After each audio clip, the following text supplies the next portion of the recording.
This is Mary Lewis at A Tiny Homestead, the podcast comprised entirely of conversations with homesteaders, cottage food producers, and crafters. If you're enjoying this podcast, please like, subscribe, share it with a friend, or leave a comment. Thank you. Today I'm talking with Holly at the Renville County Soil and Water Conservation District. Good morning, Holly. How are you? Good morning, Mary. I'm fantastic. How about yourself? I'm good, and I'm not quite sure how to start this because I don't really know what you guys do exactly. So tell me about yourself and what you guys do. Sure. So the Renville County Soin Water Conservation District is a local government unit. And what we really focus on is working with landowners on promoting sustainable use of water and soil resources. Mm. So things that are going to have a direct benefit on water and soil for the county and the state. Okay. And does every county have an organization like yours, or are you alone in this? Sure. So, while I think we are unique and special, there is 85 Soan Water Conservation Districts across the state. So almost every county has a Soan Water Conservation District. Okay. I'm in Sibley County, which is, Sure. think, right next to Renville. It is. You are a neighbor. I am terrible at counties in Minnesota because there are so many of them. Yes, there is a lot. But yeah, you're directly east of us. Sibley is a Soan Water District that we've partnered with on projects in the past, and wonderful team over there. Okay, so tell me how this works. Sure. So really what a Soan Water District does is we provide education and resources to stakeholders. And when we say stakeholders, that's anybody that uses water or soil in the state. So the bulk of our customers or clients that we work with on a regular basis are farmers, just because we're in a heavy ag region. But that doesn't mean that we can't help somebody who's got a tree in their yard that they think is sick, or if they want to do something to change water flow through their property, things like that. So we really can kind of just do anything, like I said, related to water or soil resources. Okay, so if someone has a tree that they think is sick, how do they contact you? I mean, do they just ask around until they find out about you, or do you guys promote what you do, or how does it work? So it's interesting you bring that up, Mary, because even like my whole childhood and going through college, till I was in my senior year at college, I didn't really know what a Soan Water District is, right? And I don't know if we've always done a fantastic job of promoting ourselves. Historically, in Minnesota, Soan Water Districts really cut their teeth on tree programs. So if we back up just a little bit, we're a product of the dirty 30s. So what happened is the Dust Bowl, and we had massive erosion, and the government, U.S. government, created our partners, the Natural Resource Conservation Service. And as a result of that federal partnership, locals got involved and said, it's great, we have this federal partners, this federal money, but we also need local buy-in and local support for programs. And so Soan Water Conservation Districts got organized, usually sometime between 1938 and 1960. And again, that varied on kind of those local stakeholders and just momentum of getting those organized. And so part of that is our USDA partners would say, okay, you have this massive field erosion, you tore out your trees and you broke up all the prairie to farm it. And so we need to plant some trees here to stop that erosion. And that's really where Soan Water Districts got their feet under them, was selling trees and designing and installing that. And then we expanded that to also designing and helping with installation of structures out in the field, where we would actually move soil to slow water flow or just adjust where wind would blow and erode soil. Okay. So like last year, we're surrounded by what used to be an alfalfa field. Sure. And is now a cornfield. Yay. I'm not a fan of corn. I sneeze when does its thing in Oh yeah, all August. that So pollen, right? yeah, it kind of kicks my butt every summer, but it's okay. They put in drain tile. Mm-hmm. I can't remember if it was last summer or the summer before. I think it was the summer before. And is that something that you guys are involved in, or is that just something that the farmers just do on their own? So how we're actually involved with drain tile is on the level of making sure that whatever is installed has no negative impact on what we have today for waters of the state, which includes lakes, rivers, and wetlands. So our involvement is a landowner wants to install tile. They first start with the USDA Farm Service Agency and say, I want to put this tile in because the federal side of our partnership has to say, if you put in tile, you won't be impacting any wetlands. And then that request also flows to us because the state has different wetland rules than the feds. And Mhm. so we need to make sure that locally they're not potentially going to alter a wetland by putting in this tile. So, um, tile, I mean, we're in the prairie pothole, right? Yeah. And just west of you, Bird Island was truly an island. That's why we named that town Bird Island, because it was surrounded by water and wetlands. And now that we've altered and drained it with drain tile, um, our role in tile is to make sure that we're not going to put any new tile in that could negatively impact what we have left for wetlands. Okay, that makes sense. So this is all very science-y. There's a lot of Yeah. science here. Okay. Mm-hmm. All right.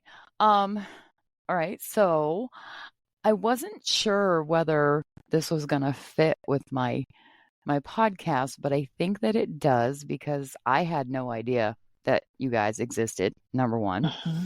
And number two, I feel like if I didn't know, a lot of people don't know. And Right. homesteaders can be, you know, a tenth of an acre lot with the people living there growing a garden, or it can Mm-hmm. be 100 acre or 100,000 acre. I doubt that, but it can be a humongous property Right. where people are growing crop crop things, like Mm-hmm. commercial farming. Right. So it does fall under that, but I'm not quite sure what to ask here. Sure. So Obviously, go I ahead. was gonna say, obviously, good soil grows Mm-hmm. good plants, which Yep. means good food, which means Mm-hmm. good nutrition for people. And Correct. good water is extremely important. We all know this. Right. So, what do you have to say about that? Yeah. No, and it's interesting you say that because when you had asked if I'd be on your podcast, I then hopped on and found some of your podcasts and listened. And to be candid, I kind of had the same thought. I'm like, oh, really different than her other guests. Um, but really, where we fit in is kind of like where we started our conversation. We're here to help anybody that is a stakeholder. And if you use water or soil, you're a stakeholder. Mhm. We might not have all of the answers, but really we would have that network to hopefully find you the answers. And really, where our niche is with homesteaders is that we can provide resources and education on things related to improving their soil health. We can also provide them with resources for potential grant funding. If they're looking, maybe they're a small homesteader and they want to put up a high tunnel to extend their growing season, we can help provide them some of the resources and tools to hopefully find some financial support for that. Mhm. Or, for example, maybe they're having trouble with a certain pest in their garden, and we can come out and visit with them and talk about maybe changing that rotation or what are some other less intensive ways to manage that pest and talk about crop rotation and looking at reducing tillage in that scenario, things like that. So it's all scalable, Mhm. everything we do. So that's where I think our niche is to help people with those resources. It's interesting you bring that up. I'm actually working with a customer right now that is taking a building site that has been abandoned for 7 years, Mhm. and we're basically mapping out their homestead plan and where they're going to put up some fence and how we're going to manage that grazing system and water development. All of that A to Z is what we can help with on the technical side to give advice and recommendations. And is that fun for you? Because if I was in your shoes, I would be so excited to help them. It's so fun. It's just energizing and just wonderful to be around that energy of trying something new. Mhm. And just, I've been in my career a while, and working with people that are excited about what they're doing is really fun. And that is a group of people that are usually really energetic and excited about it. And so it's really fun to be around and just to be creative. Sometimes we don't get to be creative enough, and it's really fun to just throw out scenarios about what about this, or have we thought about this? And yeah, no, I love it, especially around the side of soil health. We do on our YouTube channel have several videos that we've done with landowners, just educational tools to share with customers. And it's just really fun to be around that energy and see something improve and change that maybe we got to help advise on.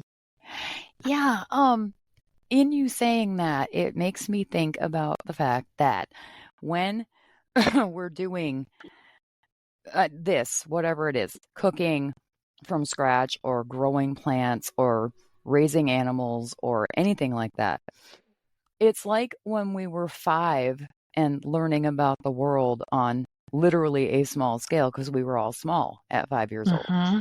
And I feel like homesteading and baking and cooking and raising animals it really allows that child inside of us to come back out and dream and think through. I think that's exactly how I would describe it as well. So I grew up at a large family, and I'm the youngest. And when I was 3, my mom had to get a job off the farm. Mm-hmm. And so I spent a lot of my childhood with my dad, wherever he was. And if I wasn't with him, I was playing with the cats. I was plunking around in the grove, digging around, climbing trees, and just that excitement and trying new things and turning over a rock and finding a bunch of worms then, it's still thrilling for me now in my career. And so I completely agree. It's just that whimsy, that excitement of new, and also really you're encouraging life Mm-hmm. versus maybe some of the other conventional systems of looking at making our food in that system is really more trying to figure out how to control or kill. So, Yeah. I'm really glad that I'm talking to you because I have been trying to put my finger on why all the people that I talk with sound so excited. Even if something bad happens, something good is around the corner and they know right. it. And Mm-hmm. it's because it does. It brings that, I don't know, that whimsy and that excitement and that why not to the Yep. front of your brain again. Exactly. Yeah. So, okay. Well, and Go ahead. sorry, I do want to recap, and I didn't mean to cut you off, but you talked about, just touched on the health of what we're producing. Mhm. One of the other cool things about a Soin Water District is we're governed by a local board of elected officials, and it's really that local impact. And so our board here in Renville is really creative and really open to just giving the staff the reins and letting us come up with ideas. And what we've been doing locally, just as a team on a small scale, is doing a nutrient density assessment with soils that are reduced till, that have a diverse crop rotation, really a healthy soil system, versus something that's a monoculture corn and soybean rotation with a lot of tillage. Mhm. And what we've been doing is we've been growing sugar snap peas in those environments. And we have found that local data is that soils that are in a healthy system, where we're trying to mimic Mother Nature's historic tallgrass prairie with diverse covers and not stirring the soil, we can grow produce, peas, that have 46.4% higher protein than if we're in a system where we're stirring the soil and doing conventional tillage with a monoculture. Wow. Yeah, That's huge. kind of great. Yeah. Yeah, and like it seems silly, but like that's so fun. It gives me goosebumps every time we talk about it, because it's so fun to see, like, there's our measurement, there's our change, right? Like we can be healthier, and we can produce less and be healthier if we look at trying to regeneratively farm and focus on soil health. Yes, and it's a quantifiable number, which is really Yep. hard to get when you're dealing with animals and plants. Mm-hmm. So, yay, that's Yeah. fantastic. Thank Um, you. Yeah, we do. We think it's super fun too. So yeah, so I've heard a lot about no-till, Uh-huh. no-tilling, and we grow a veggie garden, pretty Yeah, big veggie garden, every sure. summer, and we sell at the farmer's market, blah, blah, blah. This is my thing that I talk about all the time. And we do till because when we moved here in 2020, the yard, field, whatever it is, it's not big enough to be a field, but it's a very big, open, flat space. It was all Mm-hmm. grass and weeds. And there was no way we were going to be able to plant it without tilling it. Mm-hmm. And so we tilled it the first year. And we ended up buying a tiller attachment for our little tractor that we have because there was no other way to do it. Mm-hmm. What is the problem with tilling? So the challenge with tilling is what you're doing is you're actually breaking the soil aggregate. Mm-hmm. So if you think about we're tall grass prairie here historically, and so there was always a living root in that system that was creating open pore space, Mm-hmm. that was creating areas for air and water, all the biology to move through the soil profile. And basically, what happens is when we disturb that system with iron or tillage, we create a scenario where that pore space collapses because we break the aggregate. And then what we end up with is a fluffy, fine, soft textured soil. Yep. When really what we want to see in soil is something that looks a lot more like cottage cheese or chocolate cake, some people like to call it too, where it's really erratic. There's lots of open holes and pore spaces.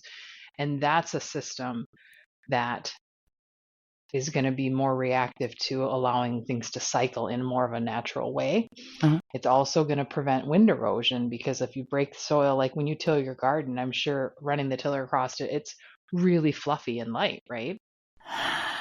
Eh, No? not especially. No, not unless it's been terribly dry. Sure.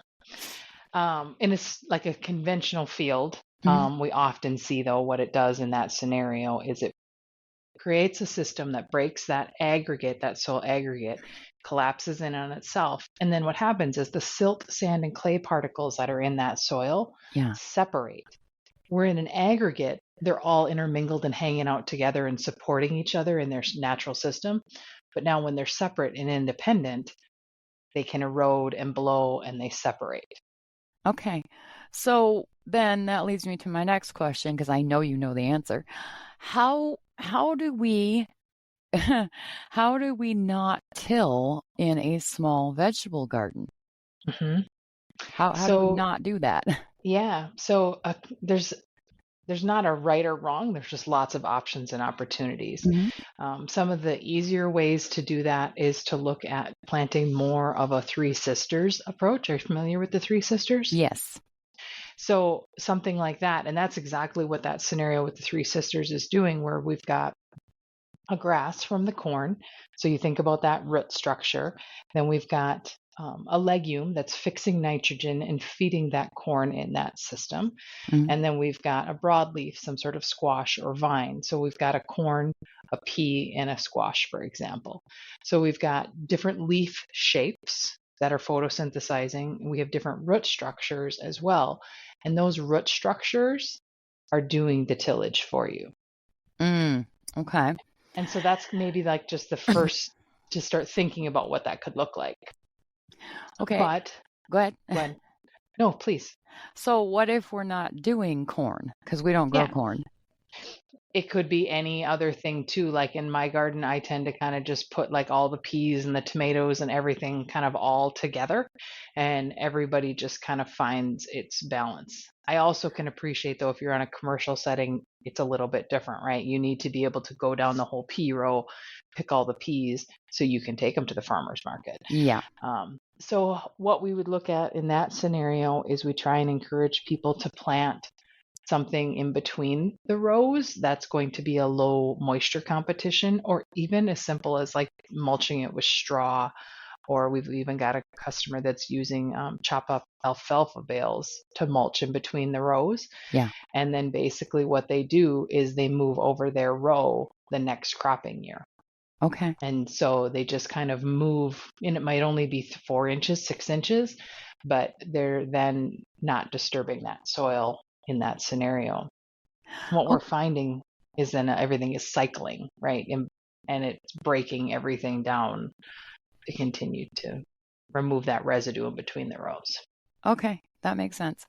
Um, my dad has grown a garden forever, and Uh-huh. his take on healthy soil is when he sticks a shovel in the dirt and pulls a shovel full of dirt out, if there's earthworms, it's good soil. Is that true? He's right. Yep. So earthworms are a really easy biological indicator. When we go around and dig around, we can find them. And what they're doing is fantastic, right? They're taking in residue and breaking it down, and it's now becoming carbon in your soil, Mhm. which is then nitrogen, so fertilizer for your plants. And so, yeah, earthworms, he's right, are a fantastic indicator, super visual. You don't need a microscope to find them. But honestly, if you think about earthworms too, sometimes if you find a spot that if you go out into your trees, maybe for example, and dig up a shovel full, you historically we tend to find more in that undisturbed shovel full Mhm. versus in an area that's tilled up, Okay. All just right, because that of that helps. environment. That environment is different. So Yeah, that helps. Thank you, because I've heard yeah, more about no-till and hugel culture. I don't think I'm saying yeah. it right, but heard about that. Heard about spaghetti or lasagna method for growing stuff. And honestly, my husband tills the garden in the fall after he puts it to bed, and then he throws some goat manure or chicken manure or some kind of animal manure on the garden. Hmm. He lets it sit all winter, and then he tills it one more time before he plants it in the spring. That's how he Sure. does it. So, Uh-huh. Well, and so the other thing is too, as far as those that are no-tilling in their garden, instead of doing that tillage in the fall, mhm, they're actually using some cover crops on their garden mhm. and then spreading their manure. Okay. Because if you've got that living root, it's going to take up and capture that manure and basically tie it up in its biomass. And then over the winter, as it dies and breaks down, it releases that just like what he's doing kind of with the tillage by burying it. So, Mhm. um, yeah, there's lots of ideas. I'm glad to visit with you and with other techniques or get you in contact with those that are doing other things. Yeah, I never know. He's always watching videos on YouTube and he's like, "I saw this thing. It's a new thing for gardening." And I'm like, "Yay." Because there's so many. And every Yeah. winter he's like, "I want to try this new thing this coming spring." And I'm like, "Uh-huh, okay. Yep. Have at it. Let me know how it goes." Because there's so many things he's done, and I'm like, "I don't think that's gonna be good." And he's like, "No, it'll be great." And then it's not good. One year, when we lived at our old house, we had a very small garden, like very small, and our neighbor had a bunch of leaves and seeds that had fallen from. I swear it was an ash tree, but I could be wrong. Sure, you could And be right. and Yeah, he they was have those little helicopters that fall. Yeah, and my our neighbor was like, "If you want some of the leaves to put on, on the garden for the winter, come get them." Hmm. And my husband was hell bent that he was going to do this. And I said, "You're going to have baby trees Oh, it's all so full summer." of seed. Yeah. And he's like, "No, no, no, they'll biodegrade. They'll be fine." I'm like, "Okay." Worst garden of our lives that following Uh, year.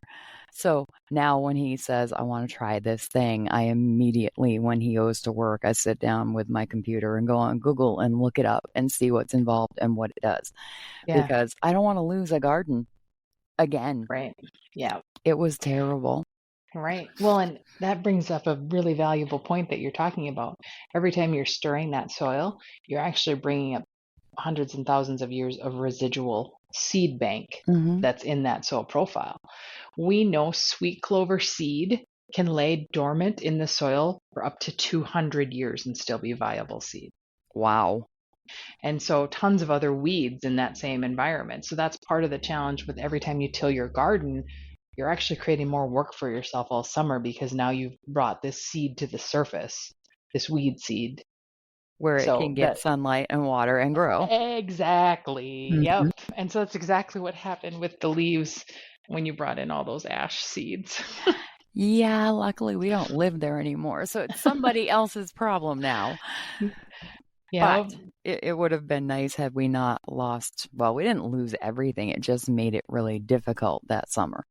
Oh, without a doubt. Yeah. And they just one pulls out easy and then the next has a little bit deeper root and they're just not even easy to take care of when you're trying to hand deal with them. Yeah, my mom loves hollyhocks, and Oh, she sure. asked me if we grow hollyhocks here, and I was like, absolutely not. Oh. And she said, why? They're so pretty. And I said, because they spread like wildfire. Mm-hmm. I said, I don't need 1,000 hollyhock plants. I don't need 1,000 morning glory plants because morning glories spread like wildfire too. Same thing. Yep. And she was like, oh, well, ours just stay put. And I was like, well, where are they? And she said, down by the tree line. And I said, that's a really good place for them to be. Mm-hmm. So Yep. yeah, you've got to be aware of how things grow, not just that they grow, but how they grow and how they spread. Mm-hmm. So yeah. So we've been talking about a lot about soil. Tell Mm-hmm. me about water. Sure. So, part of our podcast pitch is when we started a podcast. I should back up. We started a podcast on Earth Day, actually, April 22nd, and it's called Armored Soil Podcast, and it's really because everything that we do in the soil still directly impacts water. Okay. So if you think about a raindrop hitting the soil surface of the earth, if it hits the surface and runs off, now we've moved water and soil and potentially nutrients, if it's a crop field, and into an environment we probably don't want it to be moved into. If that raindrop falls and hits the soil surface and infiltrates into the soil, now it's regenerating down into aquifers that we're drinking from. So really it all does come back to the soil, everything that we're doing, Mm-hmm. even though we talk about water a lot. But what we help customers with is access to water. We can provide support as far as like an advice on if you need a new well, we can get you connected to the resources to get a new well if it's failing. Helping customers find and abandon old wells, right? So we're capping off potential contaminations going into our aquifer. We also can help with if people have erosion on their crop field that has maybe been a result of too much water being in the wrong place. We can provide advice and details on, maybe some sort of structure, earthen structure needs to be installed there to slow the water down a little bit and allow it to infiltrate to prevent erosion. So those are kind of the pieces when we talk around water. We don't do much with irrigation. We only have one pivot in the whole county, so we don't regionally, we don't do a lot with that. Mm-hmm. But we also work with landowners adjacent to all of our open waters. Renville County, we only have 2 lakes, but we have the Minnesota River along our southern border. And so we work a lot with landowners to make sure that we're not going to have an impact of water moving too quickly, leaving their property too fast to create erosion or to move things off of the field that we don't want to move, like nutrients or soil. Mm-hmm. Okay. So because you're Renville County, are you limited to helping people in Renville County? So we are not. Part of that is to just, as a state, we all have different local goals and priorities, but as a state, in the last 5 years, we've moved more toward water planning on a watershed boundary versus a political boundary. Okay. So most of us do work in projects outside of our political boundary, but on a watershed boundary. But collectively, we still visit with landowners anywhere from around the state and offer advice. It's just we might not have all the resources beyond our borders to know what's out there, if that makes sense. Yep, it does. Yeah. Okay, I have one more question for you because I know you have a meeting at 10 and I'm sure you would like to get prepared for that too.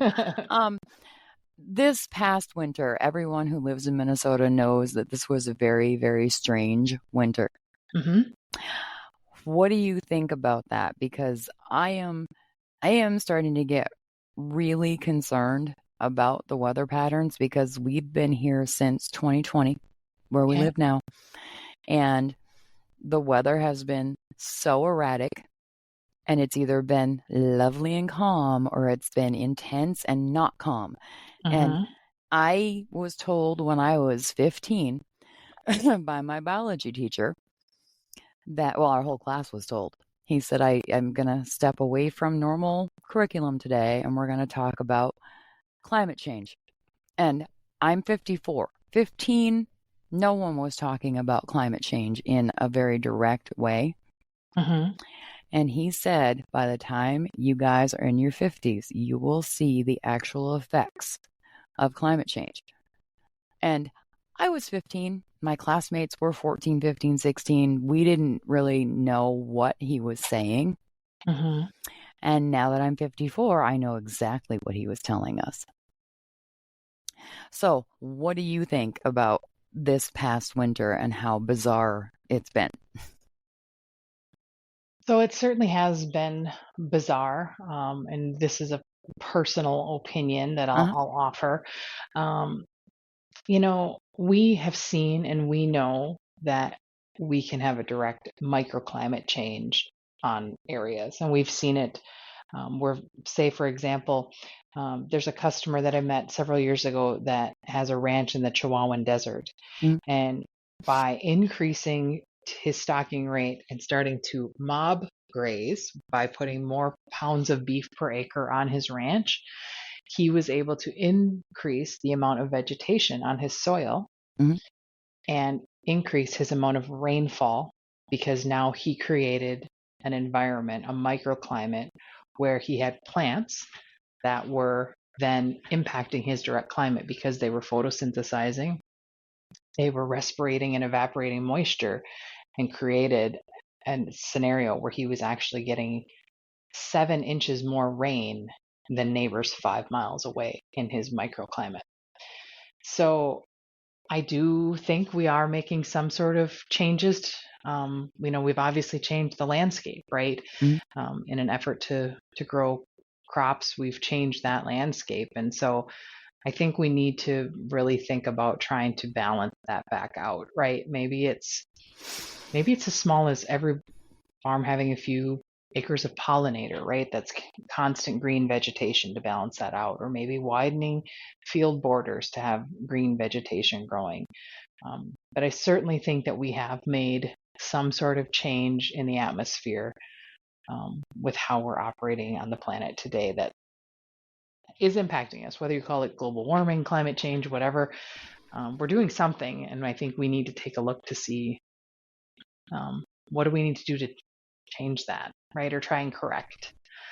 Um, so I don't know. Yeah. Did I answer that? It's such a loaded question, and it's something we talk about all the time at work, just because we see it, right, and we know examples like the one I just gave where we can really have a positive change and impact. Yeah, and I know it's a loaded question, but I really want people thinking about it and talking about it, and Yeah, maybe in prompting the discussions, maybe someone who we don't even know yet will come up with something that everyone can get behind. yeah, I want yeah, people to be thinking about this because honestly, it makes me upset. sure. I have kids who one has a kid, so I have a grandchild, and I want there to be a world for my descendants. And at the rate we're Hmm. going, it makes me really worry. I can't disagree. We see it just in my career. I've seen farm fields, and I'm sure you see them in your neighborhood as well, that the hilltops used to be black, but now they're tan and gray Mhm. because we've eroded off that topsoil. Yeah. And that's left. Where did that go, right? Is that now in our atmosphere? Yeah. Is that in the river? And so things like that, it is upsetting, especially on the visual side of things. And like you said, extreme weather patterns. So I do think it is a conversation to have, definitely. I Yeah. just wish I had the answer. I wish I was the person that had that answer, how to get there. I think it's a lot of little things, though, Mary. I think it's a lot of little changes. I think a lot of it's education as well. Mhm. And just part of the thing that seems like with getting large scale change and adoption is it's really hard to think about what you're doing and maybe even admit that you haven't been doing it the best. Yeah. and then making that change, right? Like as humans, I don't, just ask my husband. I don't like to admit when I'm wrong. Uh-huh. Certainly don't want to tell him. Yeah.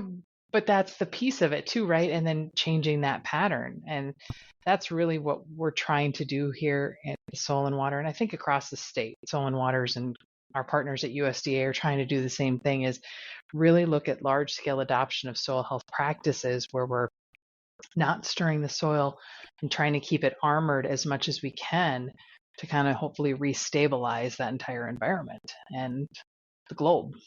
Yeah. I think part of the issue is that recycle, reduce, reuse, homestead, sustainability, blah, blah, blah, all those words aren't sexy. We need to figure out a way to make it sexy and shiny and new and bright so it gets attention. And it just makes me laugh because there is nothing sexier than seeing people outside in the fresh air working on things. And I don't know why people don't think that all of this is sexy and attractive. I don't understand. Yeah, I'm 100% with you. Like, absolutely. How do we change that mindset as a society that's a good look, having dirt under your fingernails? Yeah, and sweat on your brow. And part of it is that it's dirty work. You're going to get sweaty and dirty if you're doing stuff. But we watch sports figures run down the football field and get sweaty and gross, and they have the black stuff under their eyes. I mean, why is that sexier than somebody outside working in the sunlight in a garden?